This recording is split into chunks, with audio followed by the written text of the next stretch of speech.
പ്രകാശൻ ഉറങ്ങിയായിരുന്നോ? ഇല്ല സാർ, ഞാനൊന്ന് കിടന്നിരുന്നു. ഏൽപ്പിച്ച കാര്യം എന്തായി?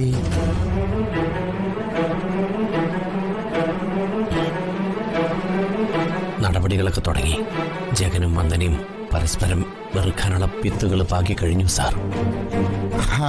പ്രകാശ, വിത്തിടാനും വെള്ളം കോരാനും പിന്നെ ആ വിത്ത് മുളപ്പിക്കാനൊന്നും സമയം തീരെയില്ല. ഒരു ബോംബ് പൊട്ടുന്ന സ്പീഡിൽ കാര്യങ്ങൾ നടക്കണം. അതിന് അച്ചടക്കമുള്ള ഗൃഹനാഥന്റെ കുപ്പായവും വലിച്ചു കയറി കൃത്യസമയത്ത് അമൃതേത്തും കഴിച്ച് പള്ളിയറയിൽ ചെന്ന് പള്ളി ഉറക്കം നടത്തിയാൽ പറ്റില്ല.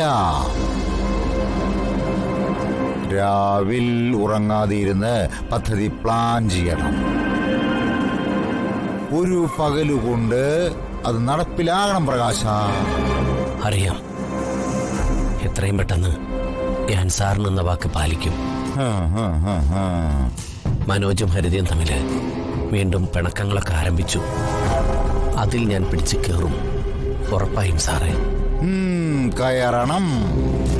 ഇല്ലെങ്കിൽ ഉള്ള ജോലി കൂലി നഷ്ടപ്പെട്ട് കാലണയുടെ വരുമാനമില്ലാതെ കവലയിൽ തിണ്ടി തിരിഞ്ഞ് നടക്കുന്ന പ്രകാശനെ നാട്ടുകാർ കാണും. തീർന്നില്ല പ്രകാശ. ശേഷിച്ച ജീവിതം നീ കഴിച്ചുകൂട്ടാൻ പോകുന്നത് ജയിലിനകത്ത് പക്ക ക്രിമിനലുകളുടെ കൂട്ടത്തിലായിരിക്കും.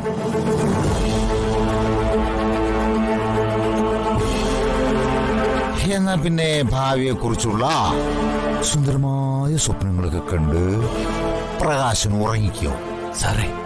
രാരീരം രാരു രാരീരം രാരു പോയി കിടന്നുറങ്ങ.